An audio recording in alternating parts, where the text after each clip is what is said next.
gave green light to Israelis, if not instructed them, to attack Iran's nuclear facilities. I think they have proved that they are not men of diplomacy, and they only understand the language of threat and force. And this is very unfortunate.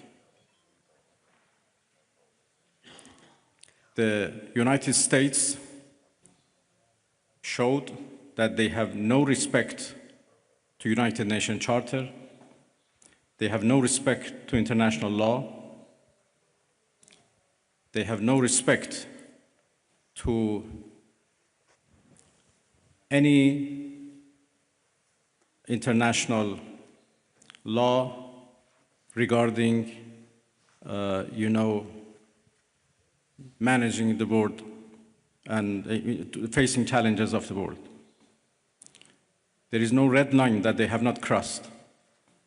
And the last one, and the most dangerous one, happened only last night, when they crossed a very big red line by attacking nuclear facilities. I don't know how much room is left for diplomacy. We are now calculating the damages. And as I said, the damages are not only for our nuclear facilities. The damages are for the United Nations Charter. It was not only Iran's facilities which was bombed, it was also the United Nations Charter. It was also non-proliferation regime and NPT, which was bombed last night by Americans. And it was the rule of law and international law which was bombed. So now we have to see how much room is left for diplomacy, and we will decide. I'd like to hand over to TRT World.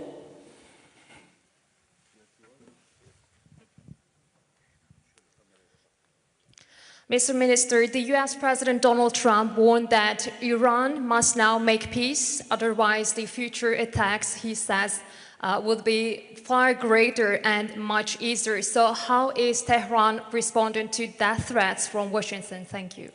I think it's not up to Iran to respond to that. The whole international community should respond of such a clear threat against the United Nations Charter. Iran has done nothing wrong. We do not understand why Iran should be attacked for a false accusation that Iran is seeking nuclear weapons. It's now more than 20 years that we are trying to prove that our peaceful nuclear program is in fact peaceful and would remain peaceful. We negotiated for a long time with the so-called P5+1, and we came to a deal which the whole world celebrated as an achievement of diplomacy. And then it was the US who withdrew from that deal and reimposed their sanctions and restarted their threats. Again, we were negotiating with the same administration. Then all of a sudden they decided to attack us, first by Israelis, then by themselves. And now they are threatening us for more attacks. So it's not up to Iran, but it's up to the international community to condemn this, to prevent this. Otherwise, there would be nothing left for the international law, for the security at the world level. The Security Council should play its role, should play its responsibility to condemn and prevent these kind of threats. We will certainly defend our interest. We will certainly defend our territorial integrity, our sovereignty, and our people. And I'm so glad that our people are now fully understand what injustice they are doing against the Iranian people. They are united and in solidarity with the government, and we stand firm against any aggression. Next, CNN Türk.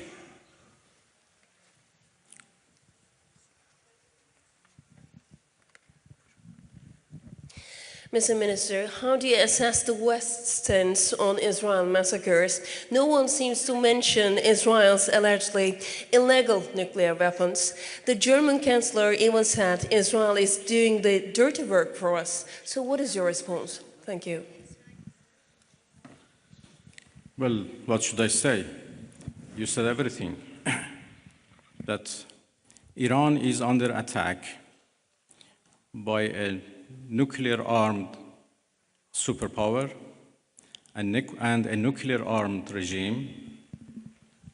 And Iran, as you know, is a non-nuclear armed country. That should be certainly condemned. If not, the whole non-proliferation regime would be undermined and would be defeated. Iran is a committed member of NPT. But NPT is not able to protect us. So why a country like Iran or other countries who are interested to have a peaceful nuclear energy should rely on NPT for their peaceful activities? It is very unfortunate that Israel is doing, as the German Chancellor called, a dirty job. And by the way, they supported that dirty job. It's a shame. They know that Israel is doing a dirty job and they support it, and they give it every right to do it, and they call it defending itself. It's really a shame. Pardon? Well, I think I'm not in a position to reveal what we are going to do in response to what Americans did last night. I just talked about the fact that NPT failed to protect Iran from and its peaceful nuclear program, and this is a serious challenge. Next, we'd like to take a question from IRIB.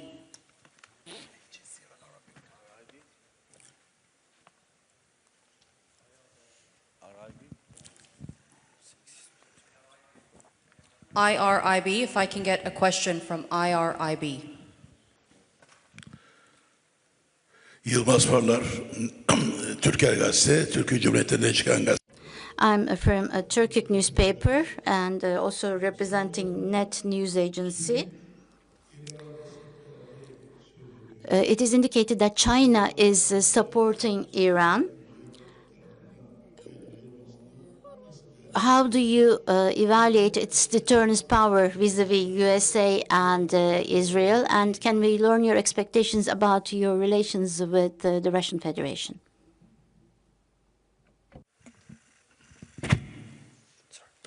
Well, there was a problem with the translation, or I think with the device, it doesn't work properly. I understood the last part of your question. Well, I'm going to Moscow this afternoon, and I have a meeting with President Putin tomorrow morning. Russia is a friend of Iran, and we enjoy a strategic partnership, and we always consult with each other and coordinate our positions. Russia has been a part and the participants of JCPOA, so they have been always a party to nuclear negotiations. And even in the past 2-3 months that we were negotiating with the United States, we always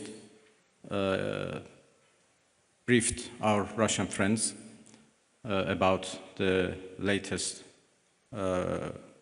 about any progress or lack of progress in our talks. Well, I will have serious consultations with the Russian president tomorrow, and we continue to work with each other. Russia is also a permanent member of the Security Council, and we know that they were trying, together with China, to introduce a resolution to the Security Council for the cessation of hostilities. Obviously, now the situation has been changed, and I will have a discussion with them that how it should be proceed. The final question from IRIB, if we can hand over the microphone to the gentleman right there. Thank you.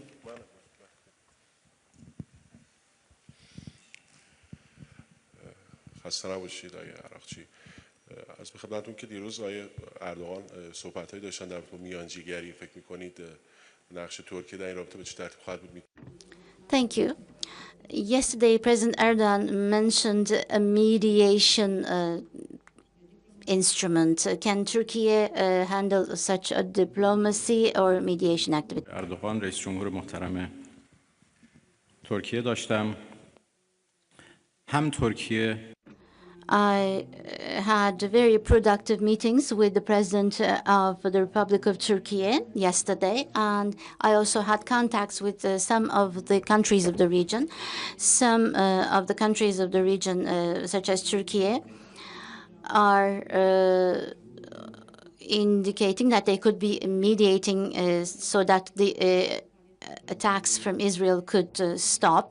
I do believe that I'm going to start some actions and discussions about this to prevent this American aggression. Turkey very definitely has condemned the Israeli attacks, and also the countries of the region have also condemned these attacks. Now all the countries of this region and the Islamic countries are condemning the massacres and the killing of Israel. We, as members of the OIC and the foreign ministers, we had a special meeting on the situation in Iran. Turkey was the chair of this session, and in relation to condemning Israeli attacks, a statement was shared to end this attack, and they indicated that they were on our side. The attack last night was a big murder. It was not just an attack against the Iranian people, but also the laws and the provisions of the United Nations were also violated. And the NPT was also damaged. Thus, this was a big blow to international security and to peace by America. We believe that the United Nations should see this as a threat. The behavior of America is threatening the world peace, and it is also a serious bottleneck for the international system. And we have important problems and pain in our region because of this, creating an important damage. The attack last night showed once again that the Zionist regime of Israel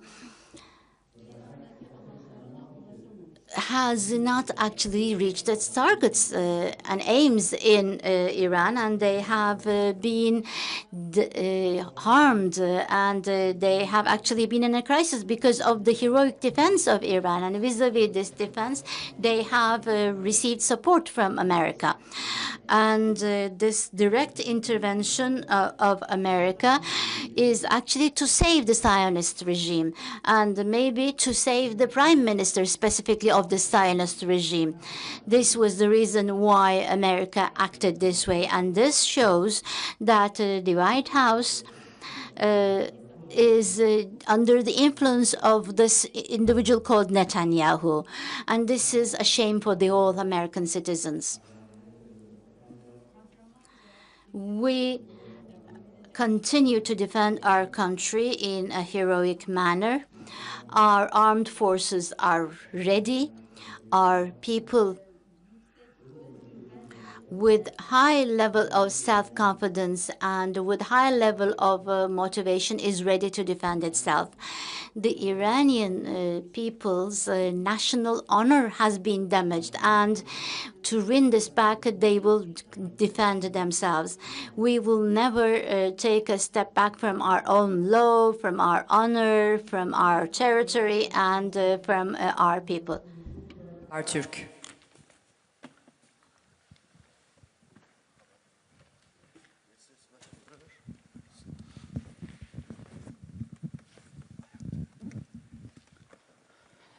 Mr. Minister, thank you very much for doing this. Sena Alkan from Habertürk and Bloomberg HD. You said attacks at nuclear facilities are red line and you are calculating your response. So here is the question. What are the options? Are you going to retaliate at US bases in the region, or are you going to considering to close the Strait of Hormuz? And one more question as well. 2 times while you are at the table of negotiation, Israel and US attacked your soil. So do you still have the same level of trust to Western diplomacy? Thank you. There are a variety of options available to us, and that's it. We never trusted Western countries when we negotiated them, and there are now even more reasons why we shouldn't trust them at all. Of course, the way for diplomacy should be always remain open.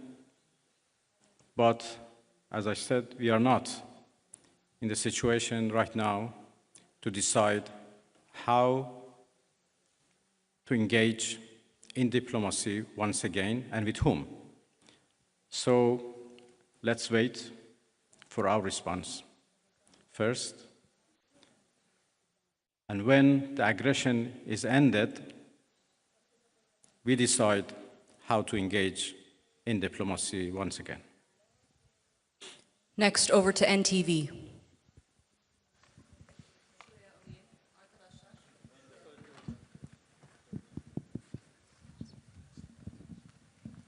Mr. Minister, thank you. I would like to ask a quick question. You had many dialogues with Mr. Steve Witkoff, the US representative, during the negotiations.